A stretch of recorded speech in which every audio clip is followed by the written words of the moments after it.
cold as hell out there, man. Yeah. I wouldn't be surprised to see a polar bear just drag somebody into the forest later on tonight. Feels like Alaska. Feels like I should start drinking my moonshine that I've been saving up in my basement. It's moonshine time. My bones are cold. That's when you know it's too cold, when you walk outside and you just scream. As soon as you walk outside, ah!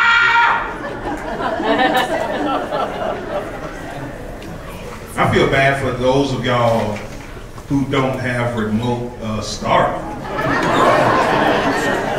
Y'all living in the 1920s. You gotta go outside, you're cranking your car.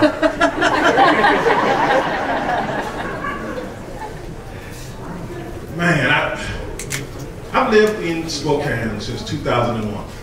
And every winter, the same thing happens. Someone goes, "Hey! It's snowing!"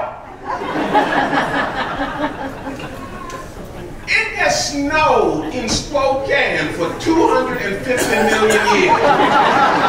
Why are you surprised?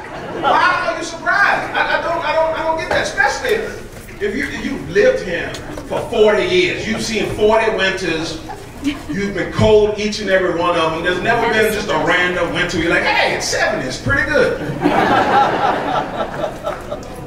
I love that first snowfall where you just see on the side of I-90 Jeeps and Subarus just flipped over on their sides. What is it with Jeep Wrangler drivers and Subaru drivers where they just think, you know what, physics don't apply to me. I can drive up a wall.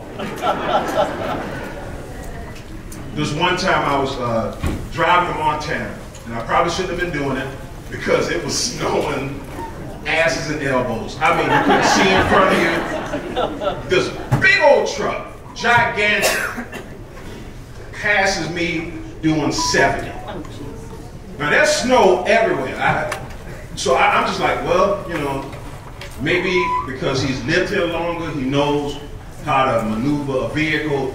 I'm new here. I was here for like a decade, but I was still, you know, I was still like, I'm not that acclimated to snow. I was still driving around in a Saturn with ball tires. And so just vroom. And about 30 minutes up the road, see these blinking caution lights. You're like, ooh, that sucks. It's way too cold to have your car break down on you. But no, it wasn't a car, it was that truck flipped over, and he put on the hazards, which I was like, we can tell it's a hazard. The car's on his roof, we know. And I pull over, and I don't know what I can do to help him.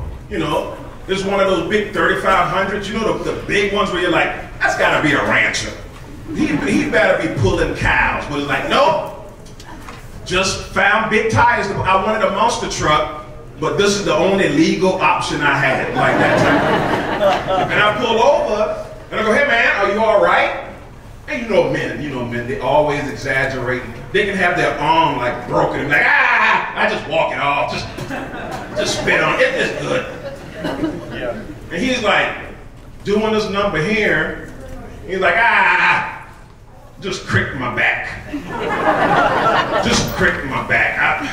I just got my truck, just got Betsy clean and a new paint job. In my mind, I'm like, dude, you look like the letter S right now. You should be worried about what's going on with your spine.